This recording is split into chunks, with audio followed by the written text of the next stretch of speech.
Welcome back. Ukraine Russia ಯುದ್ಧದಲ್ಲಿ big breaking ಸಿಗ್ತಾ ಇದೆ. ಮೊನ್ನೆ ತಾನೇ 1 ವರ್ಷ ಆಗಿದ್ದನ್ನು ನಾವು ಗಮನಿಸಿದ್ದು ಯುದ್ಧಕ್ಕೆ. ಈಗ ಬೆಲರಸ್ನಲ್ಲಿದ್ದಂತ ರಷ್ಯಾ ಸ್ಪೈ ವಿಮಾನ ಉಡೀಸ್ ಮಾಡಲಾಗಿದೆ.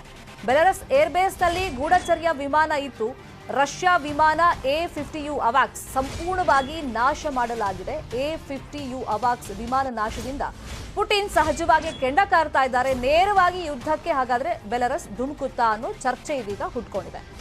ಮತ್ತೊಮ್ಮೆ ಈಗ ನ್ಯೂಕ್ಲಿಯರ್ ದಾಳಿ ಭೀತಿ ಹೆಚ್ಚಾಗಿದೆ. 3ನೇ ಮಹಾಯುದ್ಧಕ್ಕೆ ಈಗ ನ್ಯಾಟೋ ಮುಂದಡಿ ಇಡ್ತಾ ಸಪೋರ್ಟಿವ್ ಆಗಿ ನಿಲ್ತಿದೆಯಾ? ರಷ್ಯಾಕ್ಕೆ ದೊಡ್ಡ ಬಲವನ್ನ ತಂದು ಕೊಡ್ತಾ ಇದೆ ಚೀನಾ ಅಂತಾನೂ ಹೇಳಲಾಗ್ತಾ ಇದೆ. ಹಾಗಾದ್ರೆ ಚೀನಾ ಸಪೋರ್ಟ್ ಯಾರಿಗೆ?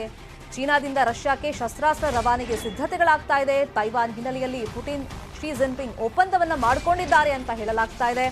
ಚೀನಾಕ್ಕೆ ಅಮೆರಿಕ NSA ಜೇಕ್ ಸೆಲಿವನ್ ವಾರ್ನಿಂಗ್ ಅನ್ನು ಕೂಡ ಕೊಟ್ಟಿದ್ದಾರೆ.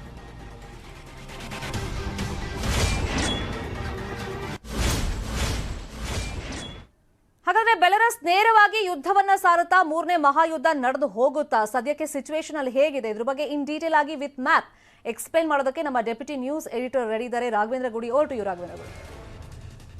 ಶರ್ಮಿತಾ, ನಾವು ಒಂದು ವಿಷಯವನ್ನ ಗಮನಿಸಿದ್ವಿ. ಏನಂದ್ರೆ ಈಗ ನೀವು ಹೇಳಿದಾಗೆ 1 ವರ್ಷ ಆಗ್ತಾ ಇದೆ ರಷ್ಯಾ ಮತ್ತೆ ಉಕ್ರೇನ್ ಯುದ್ಧ ಶುರುವಾಗಿ. ಆ ತದನಂತರದಲ್ಲಿ ಯಾವೆಲ್ಲ ಹೇಗೆ ತೈಲ ಬೆಲೆಯಲ್ಲಿ ಏರಿಕೆ ಆಗುವಂಥದ್ದಿರ್ಬೋದು, ವಿದ್ಯಾರ್ಥಿಗಳಿಗೆ ತೊಂದರೆ ಆಗಿದ್ದಂಥದ್ದಿರ್ಬೋದು, ಆಹಾರದಲ್ಲಿ ತೊಂದರೆ ಆಗಿದ್ದಂಥದ್ದಿರ್ಬೋದು, ಹೀಗೆ ಸಾಕಷ್ಟು ದೊಡ್ಡ ಮಟ್ಟದಲ್ಲಿ ತೊಂದರೆಯನ್ನು ಅನುಭವಿಸಲೇ ಆಗ್ತಾ ಇದೆ. ಜೊತೆಗೆ ಈಗ ನ್ಯೂಕ್ಲಿಯರ್ ವಾರ್ ಏನಾದರೂ ಆಗುತ್ತಾ, ಅಟೋಮ್ ಬಾಂಬ್ ಬ್ಲಾಸ್ಟ್ ಆಗುತ್ತಾ ಅಂತ ಕೂಡ ಸಾಕಷ್ಟು ಈಗ ಆತಂಕಗಳು ಮೂಡ್ತಾ ಇರುವಂಥ ಬೆಳವಣಿಗೆಗಳು ನಡೀತಾ ಇದ್ದಾವೆ. ಅದಕ್ಕೆ ಪ್ರಮುಖವಾದಂಥ ಕಾರಣ ಇಂದು ನಡೆದಿರ್ತಕ್ಕಂಥ ಒಂದು ಬೆಳವಣಿಗೆ. ಈಗ ನಾವು ಈ ಒಂದು ಮ್ಯಾಪ್ ಅನ್ನ ಇಲ್ಲಿ ಗಮನಿಸ್ತಾ ಇದ್ದೀವಿ. ನಾವು ನೋಡೋದಾದ್ರೆ ಇಲ್ಲಿ ರಷ್ಯಾ ಇದೆ. ರಷ್ಯಾ, ಬೆಲರಸ್, ಉಕ್ರೇನ್ ಈ 3 ದೇಶಗಳಿದಾವಲ್ಲ, ಇವು ಗಡಿಯನ್ನ ಹೊಂದಿಕೊಂಡಿರ್ತಕ್ಕಂಥ, ಗಡಿಯನ್ನ ಹಂಚಿಕೊಂಡಿರ್ತಕ್ಕಂತಹ ರಾಷ್ಟ್ರಗಳು. ಅದರಲ್ಲೂ ಕೂಡ ಈ ಬೆಲರಸ್ ಅಂತಕ್ಕಂಥ ಪ್ರದೇಶ ಏನಿದೆ, ಬೆಲರಸ್ ಇದು ಇಲ್ಲಿವರೆಗೂ ಕೂಡ ನೇರವಾಗಿ ಉಕ್ರೇನ್ ವಿರುದ್ಧ ಯುದ್ಧಕ್ಕೆ ಮುಂದಾಗಿರಲಿಲ್ಲ ಅಥವಾ ತನ್ನ ಸೈನಿಕರನ್ನ ಕೂಡ ಯುದ್ಧದಲ್ಲಿ ಧುಮುಕಿಸಿರಲಿಲ್ಲ. ಆದ್ರೆ ರಷ್ಯಾಗೆ ಖಂಡಿತವಾಗಿಯೂ ಕೂಡ ತನ್ನ ಏರ್ಬೇಸ್ ಅನ್ನ ಕೊಡ್ತಾ ಇತ್ತು. ಅಲ್ಲಿ ತನ್ನ ರಷ್ಯಾದ ಸೈನಿಕರಿಗೆ ಬೇಕಾಗಿರ್ತಕ್ಕಂಥ ಸೌಲಭ್ಯಗಳನ್ನ ಕೂಡ ಬೆಲರಸ್ನಲ್ಲಿ ನೀಡಲಾಗ್ತಾ ಇತ್ತು. ಆದ್ರೆ ಇವತ್ತೇನಾಗಿದೆ ಅಂದ್ರೆ ಅದೇ ರೀತಿಯಾಗಿ ಈ ಒಂದು ಬೆಲರಸ್ನ ಏರ್ಬೇಸ್ ನಲ್ಲಿ ಇದ್ದಂತ, ಅಲ್ಲಿ ಬೆಲರಸ್ನ ಏರ್ಬೇಸ್ ನಲ್ಲಿ ಒಂದು ಅವಾಕ್ಸ್ ಅನ್ನ ಅವರು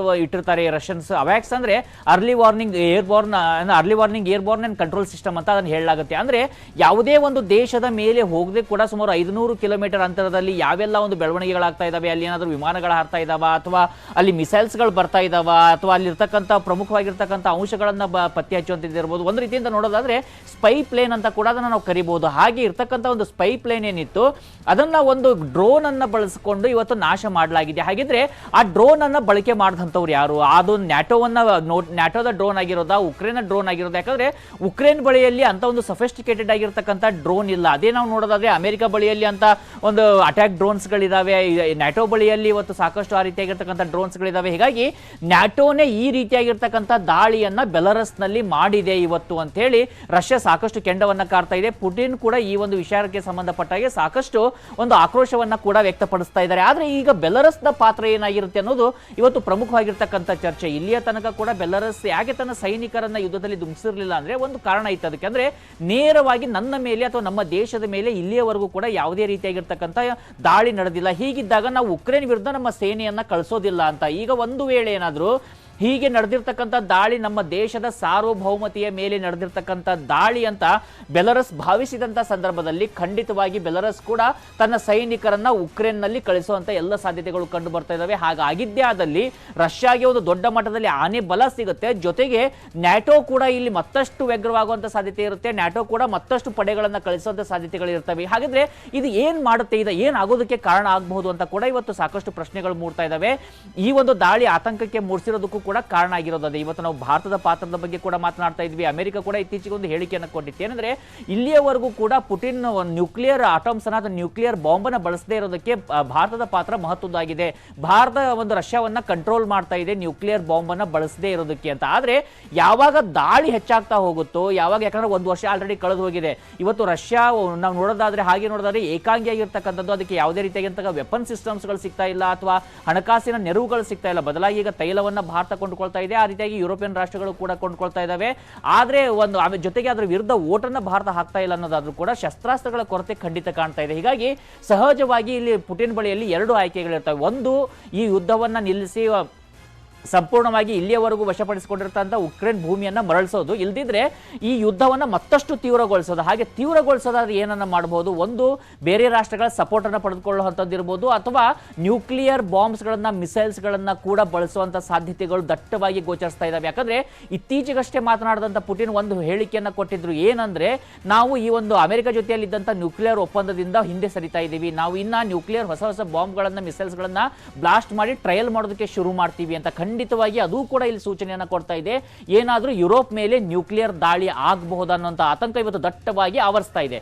ಇದು ಒಂದು ಭಾಗ ಆಯ್ತು. ನಾವು ಇನ್ನೊಂದು ಈಗ ಸ್ಲೈಡ್ ಅನ್ನ ನೋಡೋಣ. ಅದರಲ್ಲೂ ಕೂಡ ಒಂದು ಪ್ರಮುಖವಾಗಿರ್ತಕ್ಕಂಥ ವಿಚಾರ ಏನಂದ್ರೆ, ಇಲ್ಲಿ ರಷ್ಯಾ ಇರ್ಬೋದು, ಚೀನಾ ಇರ್ಬೋದು, ತೈವಾನ್ ಇರ್ಬೋದು. ಈಗ ನಾವು ಈ ಭಾಗವನ್ನ ನೋಡ್ತಾ ಇದ್ರೆ ರಷ್ಯಾದ ಈ ಭಾಗ, ರಷ್ಯಾ ಮತ್ತೆ ಚೀನಾ ಗಡಿಯನ್ನ ಹಂಚಿಕೊಂಡಿದ್ರು ಕೂಡ ಇಲ್ಲಿವರೆಗೂ ಚೀನಾ ಈ ಯುದ್ಧದಲ್ಲಿ ರಷ್ಯಾನ ಸಂಪೂರ್ಣವಾಗಿ ವಿರೋಧ ಮಾಡಿರಲಿಲ್ಲ, ಹಾಗಂತ ಬೆಂಬಲವನ್ನ ಕೂಡ ಕೊಡ್ತಾ ಇರಲಿಲ್ಲ. ಅಂದ್ರೆ ಅದಕ್ಕೆ ಶಸ್ತ್ರಾಸ್ತ್ರ ಇರ್ಬೋದು, ಹಣಕಾಸಿನ ನೆರವು ಇರ್ಬೋದು. ಆದ್ರೆ ಇತ್ತೀಚೆಗೆ ಬಂದಂತ ವರದಿಯನ್ನ ನೋಡೋದಾದ್ರೆ, ಅಮೆರಿಕನ್ ವರದಿಯನ್ನ ನೋಡೋದಾದ್ರೆ, ಚೀನಾ ಭೀಕರವಾಗಿರ್ತಕ್ಕಂಥ ಶಸ್ತ್ರಾಸ್ತ್ರಗಳನ್ನ ಕೂಡ ಇವತ್ತು ರಷ್ಯಾಗೆ ಕಳಿಸ್ತಾ ಇದೆ ಅಂತ. ಅಂದ್ರೆ ಯಾವಾಗ ಇವರು ಚೀನಾದವರು ಶಸ್ತ್ರಾಸ್ತ್ರವನ್ನ ರಷ್ಯಾಗೆ ಕಳಿಸ್ತಾರೆ, ಅಲ್ಲಿ ಒಂದು ಒಪ್ಪಂದ ಆಗಿದೆ, ಒಂದು ಗೌಪ್ಯವಾಗಿರ್ತಕ್ಕಂಥ ಒಪ್ಪಂದ ಆಗಿದೆ ಚೀನಾ ಮತ್ತೆ ರಷ್ಯಾದ ನಡುವೆ. ಅಂದ್ರೆ ತೈವಾನ್ ವಿಚಾರಕ್ಕೆ ಸಂಬಂಧಪಟ್ಟಾಗೆ ಏನಾದರೂ ತೈವಾನನ್ನ ವಶಪಡಿಸಿಕೊಳ್ಳೋಕೆ ಚೀನಾ ದಾಳಿಯನ್ನ ಮಾಡಿದ್ದೆ ಆದ್ರೆ ಆ ಸಂದರ್ಭದಲ್ಲಿ ರಷ್ಯಾ ಕೂಡ ಒಂದು ಚೀನಾಗೆ ಸಪೋರ್ಟ್ ಮಾಡಬೇಕು ಅಂತ ಈ ಒಂದು ಒಪ್ಪಂದ ಆಗಿದೆ ಅಂತೇಳಿ ಮಾಹಿತಿಗಳು ಬರ್ತಾ ಇದಾವೆ. ಆದ್ರೆ ಅದ್ರ ಬಗ್ಗೆ ಯಾವುದೇ ಅಧಿಕೃತವಾಗಿರ್ತಕ್ಕಂಥ ವಿಚಾರಗಳಿಲ್ಲ. ಒಂದು ವೇಳೆ ಏನಾದರೂ ಚೀನಾ ಮತ್ತೆ ರಷ್ಯಾ ಒಟ್ಟಿಗೆ ಸೇರಿ ಯುದ್ಧವನ್ನ ಮತ್ತಷ್ಟು ತೀವ್ರಗೊಳಿಸದೇ ಆದರೆ ಖಂಡಿತವಾಗಿ ಇವತ್ತು ಅಮೆರಿಕ ವಾರ್ನಿಂಗ್ ಮಾಡಿದೆ ಚೀನಾಗೆ, ಇದರ ಪರಿಣಾಮ ಭೀಕರವಾಗಿರುತ್ತೆ, ನಿಮ್ಮ ಮೇಲೆ ಕೂಡ ನಾವು ಕ್ರಮವನ್ನು ತೆಗೆದುಕೊಳ್ತೀವಿ ಅಂತ.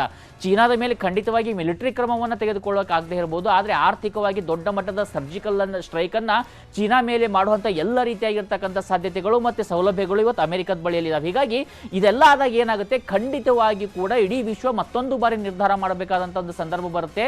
ಇದು ದೊಡ್ಡ ಮಟ್ಟದಲ್ಲಿ ತೀವ್ರ ಮಟ್ಟದ ಯುದ್ಧವಾದಂತಹ ಸಂದರ್ಭದಲ್ಲಿ ಮೂರನೇ ವಿಶ್ವ ಯುದ್ಧಕ್ಕೆ ನಾಂದಿಯನ್ನ ಖಂಡಿತ ಹಾಡುತ್ತೆ. ಆ ಸಂದರ್ಭದಲ್ಲಿ ಭಾರತದ ಪಾತ್ರ ಏನಾಗಿರುತ್ತೆ, ಆಗ್ಲೂ ಕೂಡ ಭಾರತ ತಟಸ್ಥವಾಗಿ ಇರೋದಕ್ಕೆ ಸಾಧ್ಯ ಆಗುತ್ತೆ ಅಂತ ಕೂಡ ಪ್ರಶ್ನೆಗಳು ಮೂಡ್ತಾ ಇದಾವೆ. ಒಟ್ಟಾರೆಯಾಗಿ ಯುದ್ಧ ನಿಲ್ಲಬೇಕು, ಶಾಂತಿ ನೆಲೆಸಬೇಕು, ಇದು ಭಾರತದ ನಿಲುವು. ಜೊತೆಗೆ ಈ ರೀತಿಯಾಗಿ ಶಾಂತಿಯನ್ನು ಬಯಸುವಂತ ರಾಷ್ಟ್ರಗಳ ನಿಲುವು. ಆದ್ರೆ ಇವತ್ತು ಯುರೋಪಿಯನ್ ಯೂನಿಯನ್ ಇರ್ಬೋದು, ಅಥವಾ ನ್ಯಾಟೋ ಇರ್ಬೋದು, ಇನ್ನೊಂದು ಕಡೆ ಚೈನಾ ಇರ್ಬೋದು, ರಷ್ಯಾ ಇರ್ಬೋದು, ಇವುಗಳಿಗೆ ಯುದ್ಧ ನಿಲ್ಲೋದು ಬೇಕಾಗಿಲ್ಲ. ಆದ್ರೆ ಇದರಿಂದ ಖಂಡಿತವಾಗಿ ಜನಸಾಮಾನ್ಯರಿಗೂ ಕೂಡ ದೊಡ್ಡ ಮಟ್ಟದಲ್ಲಿ ಹೊರೆಯಾಗೋದ್ರಲ್ಲಿ ಯಾವುದೇ ಸಂಶಯಗಳು ಕೂಡ ಕಂಡು ಬರ್ತಾ ಇಲ್ಲ. ಶರ್ಮಿತಾ, ಥ್ಯಾಂಕ್ ಯು ತಮ್ಮೆಲ್ಲ ಇನ್ಫಾರ್ಮೇಷನ್ಗೆ.